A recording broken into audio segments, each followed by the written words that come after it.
Welcome to Boatshed, Yorkshire. Today we're on the coast and looking at this very smart 8-metre rib. It's an ex-military, built to a very high standard, sadly not used in recent times.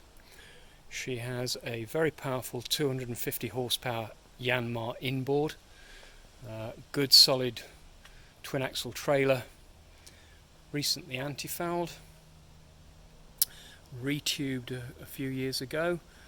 The spec has all that detail to it. She needs a little bit of TLC.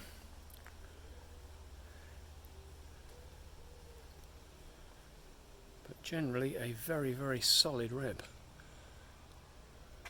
Solar panels to charge the batteries. Good helm position.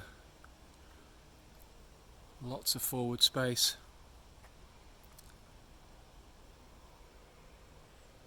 Like I say, one very nice rib.